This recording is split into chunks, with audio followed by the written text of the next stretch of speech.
Premier scrutin post-passation pacifique du pouvoir en RDC suite à des nombreux dysfonctionnements qui ont émaillé la journée de mercredi. Les élections se sont poursuivies ce jeudi sur toute l'étendue de la République et les premiers vice-présidents de la CENI annoncent pour ce vendredi déjà la publication des premières tendances pour ce qui concerne les résultats du scrutin 2023. Le point dans ce journal.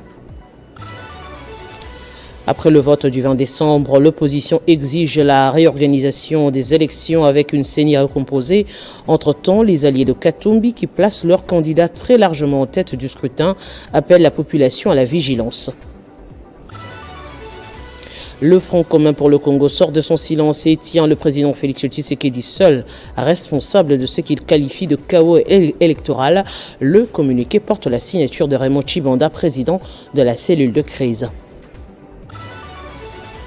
Et la mission d'observation électorale sort de son silence également pour publier le rapport. 1812 rapports ont été sélectionnés par la MOE Synco SCC et de ces rapports, il ressort quelques dysfonctionnements, notamment les bureaux de vote installés aux académies et écoles militaires ou encore dans les quartiers généraux des partis et regroupements politiques, de la tricherie à la portée. Le point sur l'actualité, bienvenue dans ce journal sur Télé 50, élection 2023. Les premiers résultats seront publiés demain, a annoncé ce jeudi le premier vice-président de la Commission électorale nationale indépendante, Didi Manara. Il a dit au cours d'une émission sur Top Congo FM, Didi Manara a par la même occasion justifié le retard qu'avaient connu presque tous les bureaux de vote ici à Kinshasa et en province. Le jour tant attendu et commenté dans tous les sens est enfin arrivé et passé en République démocratique du Congo. Durant pratiquement des jours, les Congolais ont élu les dirigeants qui vont les conduire durant les 5 prochaines années. Les élections se sont poursuivies ce jeudi suite à des nombreux dysfonctionnements qui ont émaillé la journée de mercredi, chose que déplore et condamne l'opposition congolaise, alors que la Commission électorale nationale indépendante est restée plus que déterminée à respecter les processus. S'exprimant sur les antennes des radios Top Congo FM, le premier vice-président de la CENI, Didi Manara, justifie les 2 jours des votes. Le fait de voter sur 2 jours, ce n'est pas la première fois au pays. Nous avons connu ces problèmes déjà en 2011, où par rapport à des questions de logistique, à l'incivisme de nos compatriotes, en 2011, on a dû voter sur 2 jours, notamment à Lubumbashi, dans le quartier Bel Air, où un camion avait été vandalisé par les inciviques. Ici à Kinshasa, dans le Tchango. Ça s'est passé également à Bongandanga, au niveau de l'Équateur. Didi Manara, deuxième vice-président de la Commission électorale nationale indépendante CENI, a par la suite annoncé que les premières tendances pour ces élections seront publiées de ce vendredi 22 décembre. Commençons à publier les résultats demain, et ça sera à tempérament. Donc ça ne sera pas tous les résultats le même jour, comme je vous l'ai dit ici. Cela dépendra de l'arrivée des plis, de l'arrivée des procès-verbaux, parce que nous devons les confronter avec les résultats que nous avons sur le numérique et la loi nous le permet. C'est l'article 47. Notons que selon les calendriers de la Commission électorale nationale indépendante, tous les résultats provisoires seront publiés le 31 décembre 2023 et les résultats définitifs sont attendus le 10 janvier 2024. La prestation des serments du président élu, quant à elle, est prévue pour le 20 janvier 2024. Il s'agit de Didi Manara, qui est deuxième vice-président de la centrale électorale. Et dans le camp Katumbi, 2 voix se lèvent pour dénoncer les failles qui entourent l'organisation de ces élections. Délice Sanga, Matata Pognu et Seth Koukouni, des candidats présidents qui se sont ralliés à Moïse Katumbi, dénoncent de cas d'irrégularité et demandent à la population de rester vigilante et de se prendre en charge. Après avoir analysé la situation provisoire des scrutins de décembre 2023, les candidats de la République dont Matata Pogno, Seth Kikouni, Franck Diongo, Délice Sanga, Moïse Katumbi Chapwe ont relevé plusieurs dysfonctionnements et des irrégularités, dont l'ampleur confirme la planification de la fraude organisée par le pouvoir sortant et la CENI en violation de la Constitution et des lois de la République. Selon le communiqué signé par ces candidats, plusieurs électeurs n'ont pas pu voter, faute de déplacement des machines dans les centres, des machines défectueuses et les listes électorales incomplètes affichées. À cela s'ajoutent les actes de violence et les voies de fait contre les électeurs et les partisans ayant voté pour le candidat numéro 3 à l'élection présidentielle, orchestrant l'arrêt des opérations des votes. Une fraude poursuit le communiqué. Une fraude généralisée a été organisée avec la démultiplication des bureaux fictifs, la détention du matériel électoral sensible par des membres issus de l'Union sacrée au pouvoir, la présence des urnes non scellées vulnérables à toute manipulation, l'expulsion systématique des témoins et observateurs lors des opérations de dépouillement tant attendues. Dans cette entreprise de la fraude orchestrée, dénonce les communiqués des candidats présidents soutien de Moïse Katumbi Chapwe. La CENI a, en violation de l'article 52 de la loi électorale, étendu les opérations à plus d'un jour du scrutin, contrairement à l'esprit et à la lettre de la loi. Le scrutin direct se tient un dimanche ou un jour férié, de 6h à 17h. Se fondant sous cette disposition stricte de la loi, la CENI n'a pas le pouvoir de dissocier le jour de déroulement d'un scrutin direct. De ce qui précède, il découle des faits que les machines à voter ainsi que les urnes ont été gardées sans la présence des témoins, occasionnant des bourrages. Pour les collectifs des candidats présidents soutenant Moïse Katumbi Chapwe, il est temps de saluer le courage du peuple congolais qui est resté vaillant. Et c'est l'occasion de remercier de tout cœur, comptant sur le peuple congolais, sa conscience et son sens des responsabilités civiques. En attendant la publication des résultats de la CENI, les candidats députés invitent le peuple congolais à la vigilance conformément à l'article 64 de la Constitution. Et à ce sujet, justement, 5 candidats présidents de la République, dont Martin Fayulu, Kemalilo Théodore Ngoy, Denis Mukwege et Floribert Anzuluni, alertent sur les irrégularités observées hier lors des opérations de vote. Ils exigent la réorganisation des élections par une CENI recomposée. L'opération de vote n'aura été qu'un simulacre dont les résultats ne concerneront que des électeurs de quelques bureaux de vote. En conséquence, nous appelons le peuple congolais, la CENI, le gouvernement, la SADC, l'Union africaine et la communauté internationale à constater qu'au matin du jeudi 21 décembre 2023, les élections générales prévues au 20 décembre 2023 n'auront pas eu lieu, comme le prévoit la Constitution et la loi électorale. À constater qu'il n'existe légalement aucune dérogation possible au jour du scrutin. La dérogation ne concernant que les heures d'ouverture et de fermeture. Une telle dérogation d'heures et non de jours doit être motivée et ne peut être décidée que dans les conditions assurant l'égalité des citoyens devant le suffrage, conformément aux dispositions de l'article 52 de la loi électorale. À constater l'impossibilité constitutionnelle et légale pour la CENI de déroger au jour fixé pour l'élection générale, c'est-à-dire le 20 décembre 2023, comme l'a relevé la Cour constitutionnelle sous R-Cons 2120 en réponse à notre requête, en examen de la régularité du processus électoral en question, par l'usage du concept délais électoraux incompressibles. Agir autrement consisterait à consacrer une prise de pouvoir par la force et son exercice en violation de la Constitution, ce qui obligerait le peuple congolais à y faire échec conformément aux dispositions de l'article 64 de la Constitution, à exiger la réorganisation de ces élections ratées par une CENI autrement composée à une date qui sera fixée dans les conditions d'égalité de toutes les parties prenantes.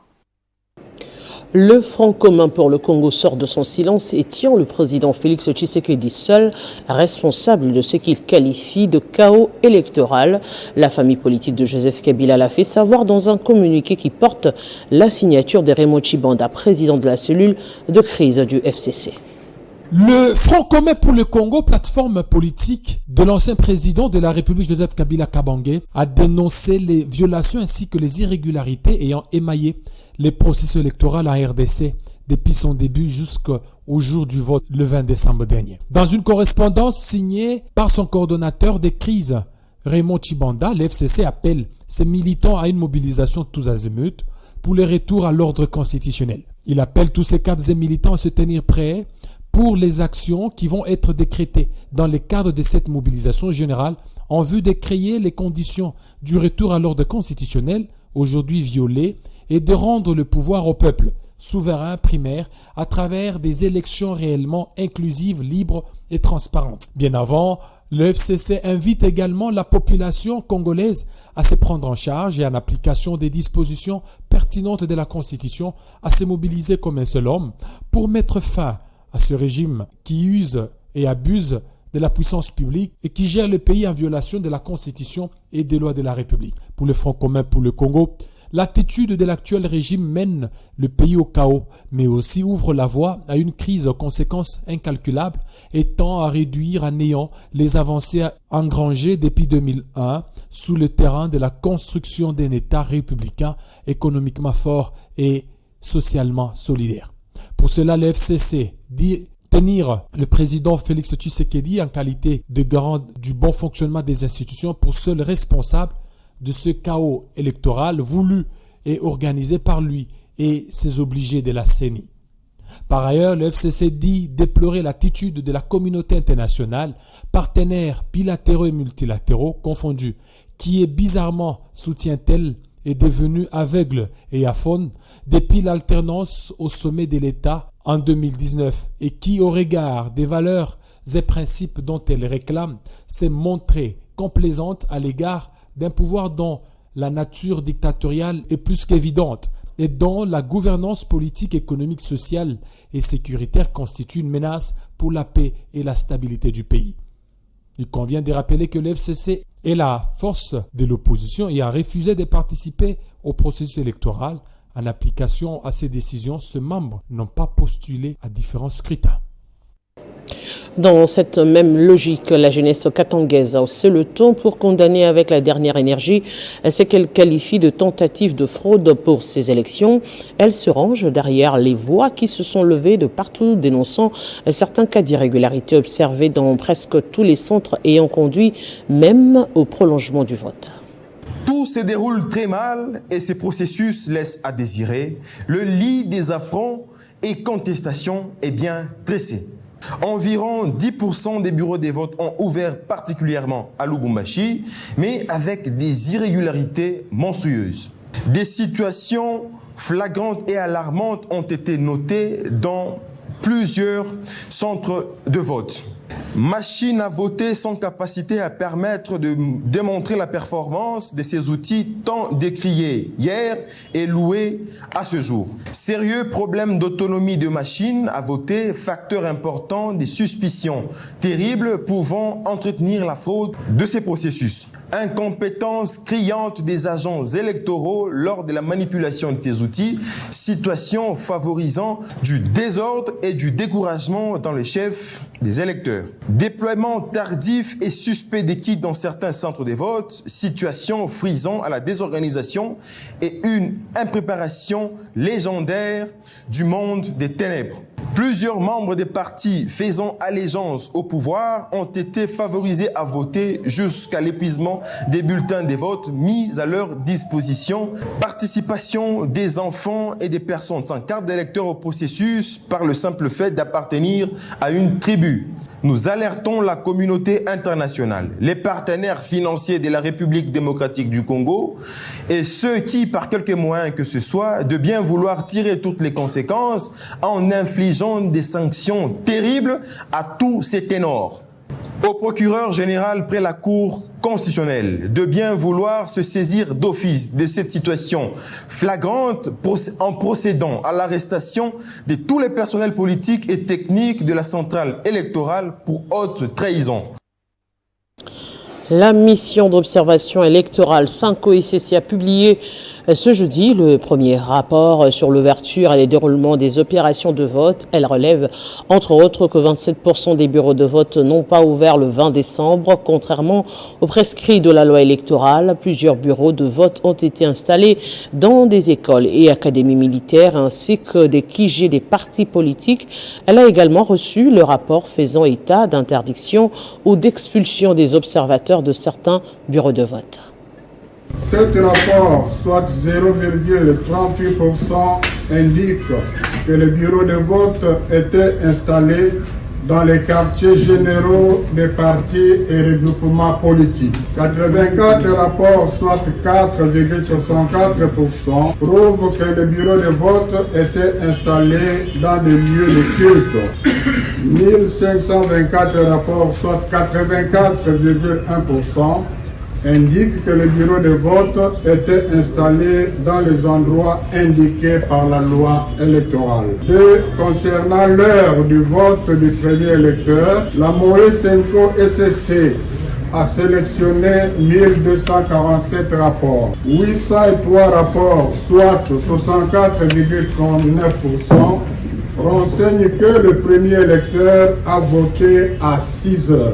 231 rapports, soit 18,52%, attestent qu'il a voté avant 6 heures. 91,97% attestent qu'il n'y avait pas eu de vote avant l'heure d'ouverture des bureaux de vote.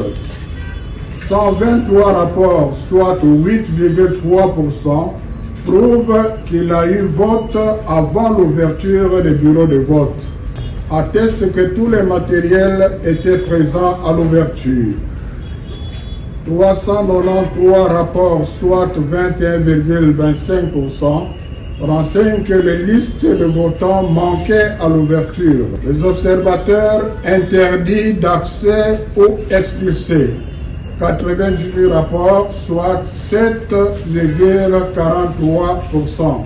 Il y a même une religieuse observatrice qui a été tabassée au Sankourou. 7,43%. Achat de vote ou corruption. 56 rapports, soit 4,73%. Et après le déploiement mardi de ces observateurs pour les élections du 20 décembre, la mission d'observation du Conseil national de la jeunesse a procédé ce jeudi à la présentation de son rapport. Après récolte des données, il note que dans certaines régions du pays, certains inciviques ont vandalisé les bureaux de vote et cassé des matériels, notamment les dispositifs électroniques de vote, et brûlé les matériels sensibles de la CENI. La CENI a organisé et tenu des élections conformément à la loi. Malgré certaines faiblesses liées au déploiement et à l'insuffisance des matériels, la CENI a pu apporter des réponses et permettre aux électeurs d'accomplir leurs devoirs civiques. L'engouement des électeurs a démontré l'intérêt qu'ils attachent au processus électoral.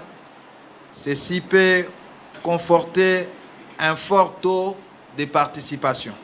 Les élections du 20 décembre en RDC ont été marquées par une appropriation effective par l'ensemble des parties prenantes, marquée par un engagement civique remarquable. Bien que des défis aient été rencontrés, le processus électoral a démontré la résilience de la démocratie congolaise. Il est impératif de tirer les leçons de ces scrutins pour consolider les fondements démocratiques et garantir la crédibilité des futures élections et consolider notre jeune démocratie. Élection de 2023, pour la première fois dans l'histoire du pays, les Congolais qui résident à l'étranger ont participé au scrutin, une initiative fortement saluée. L'opération a concerné les Congolais résidant au Canada, aux États-Unis, en France, en Belgique et en Afrique du Sud. Malgré qu'ils résident en dehors de leur pays, la République démocratique du Congo, c'était également un devoir civique pour eux de remplir pour la première fois de l'histoire démocratique en cette date du 20 décembre 2023 où tous les Congolais étaient invités aux urnes pour élire leurs prochains dirigeants. J'ai décidé de venir à l'ambassade de Belgique en ces jours pour remplir mon devoir civique. Cela a été fait et sans problème en tout cas. il n'y a rien à signaler en termes d'incidents.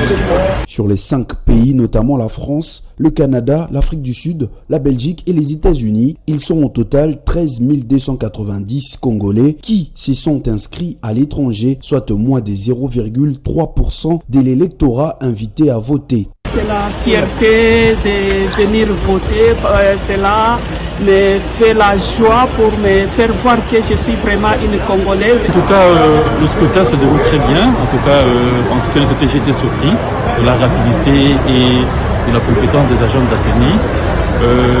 J'ai passé moins de 2 minutes pour faire mon choix du candidat président. Je me suis fait enrôler au pays, précisément au Kasaï oriental. Je suis là, j'ai pu voter, on m'a donné l'opportunité de voter mon président que j'aime bien. D'après les chiffres de l'Office des étrangers en 2022, sur une population d'environ 20 000 personnes, ce sont 3 105 Congolais résidant en Belgique qui ont été enregistrés par la Commission électorale nationale indépendante pour participer aux 4 scrutins dont la présidentielle, le législatif national et provincial ainsi que municipal. Et dans la province du Kwilu, plus précisément à Massimanimba et à Idiofa, le vote ne s'est pas bien déroulé. Eh bien, plusieurs machines ont été emportées avec des bulletins vierges sans dépouillement. Nous sommes dans la périphérie de la cité d'Idiofa, secteur de Moussanga. Il est 14h. La tension est perceptible dans les villages de Impini et Ingundu. Pour ce chef de groupement, ses électeurs ont été surpris de constater la disparition de plusieurs machines à voter avec plusieurs bulletins vierges à destination de la ville d'Idiofa. Même les dépouillements n'a pas eu lieu. Donc, irne na 14h30. Donc, 14h30 na butu. Ba de carence bandi okota o machine zo ko beba ceci cela. Et puis population na bo vanda. Il y a des journées sur la possible machine de voyer donc voter. Là on a tongo population yozola ngai ba yeko bima pour que ndengini de bakosala donc vote bango bakangi machine wana nyoso tu ba yena wana idef. Dans le dépouillement salamité yango zo mona la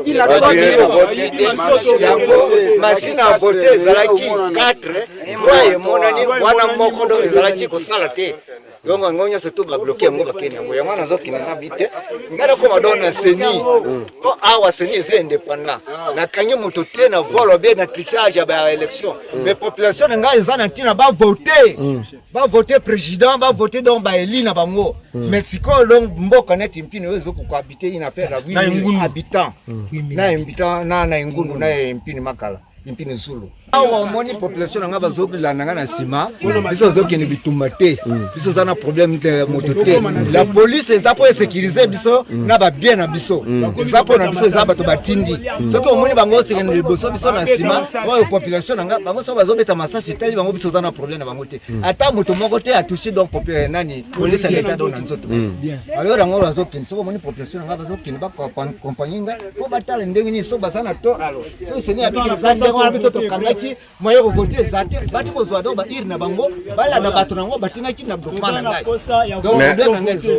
disent marcher jusqu'à la centrale électorale pour être rétablis dans leurs droits. Fort malheureusement, ils ont été dispersés par les forces de l'ordre. Tout à fait autre chose. Lutte contre le blanchiment des capitaux. La CNRF a clôturé la formation régionale sur le recouvrement des avoirs et la confiscation. Ont pris part les membres de l'Interpol, la police, les magistrats, l'auditorat militaire et ceux de l'Agence de lutte contre la corruption. Activité organisée en collaboration avec une délégation de l'Union européenne. La RDC s'est engagée à lutter contre le blanchiment de capitaux et le financement du terrorisme. La CNRF, qui a reçu mission de juguler ce fléau du siècle, multiplie de croisades de sensibilisation à l'image de celle-ci qui a réuni l'Interpol, la police, les magistrats, l'auditorat militaire, l'Agence pour la lutte contre la corruption et les régies financières. Ce travail de la CNRF sur terrain répond aux exigences du GAFI, le groupe d'action financière internationale, est apprécié par les partenaires. Et la CNRF a facilité toute l'organisation de ces formations pour amener notre pierre à l'édifice du projet qui est de faire sortir la RDC de la liste grise du GAFI. La secrétaire exécutive adjointe de la CNRF, Madame Chantal Lutundula Akachi, a interpellé le participant autour de thématiques exploitées.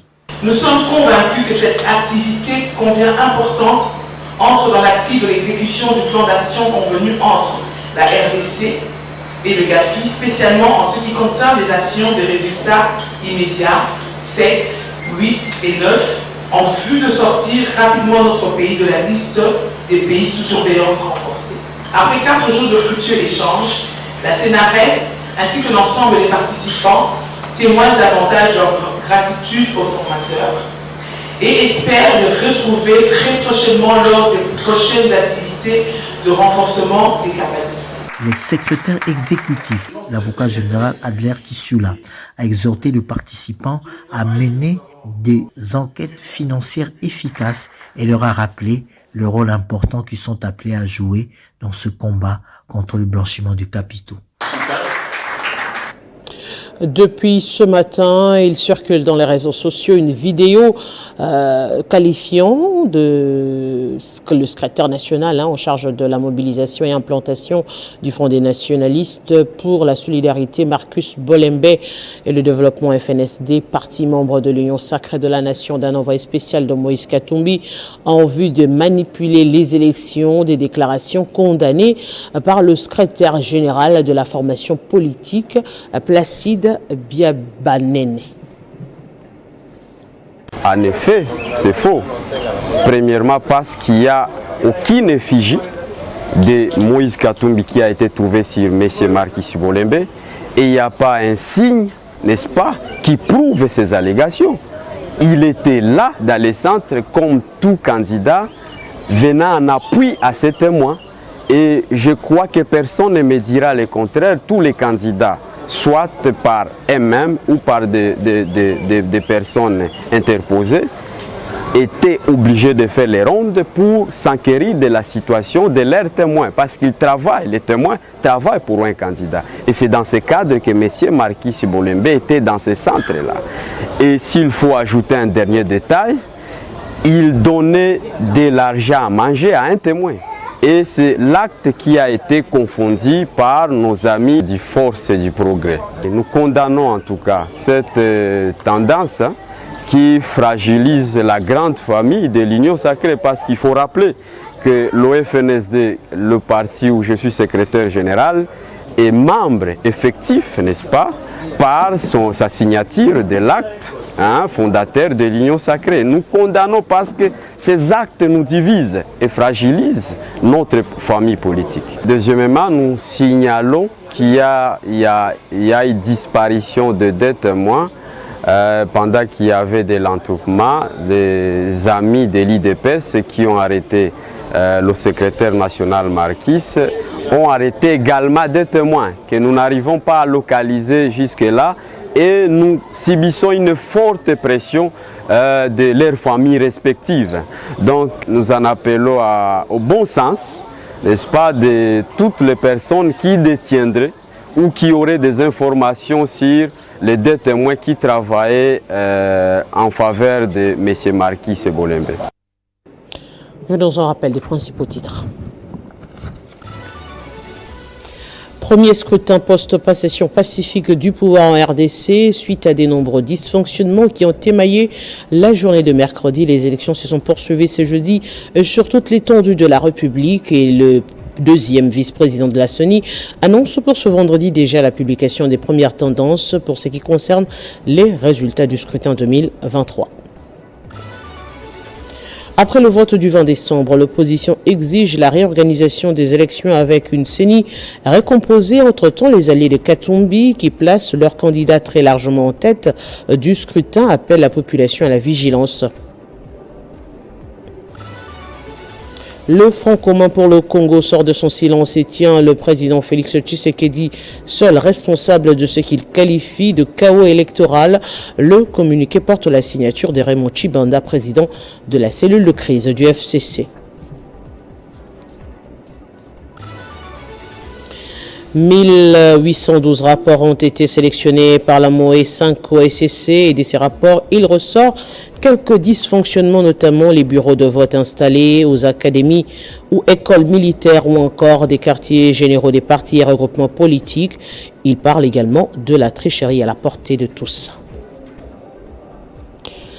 C'est la fin de ce journal. Merci de l'avoir suivi. Restez en compagnie de votre chaîne Télé 50.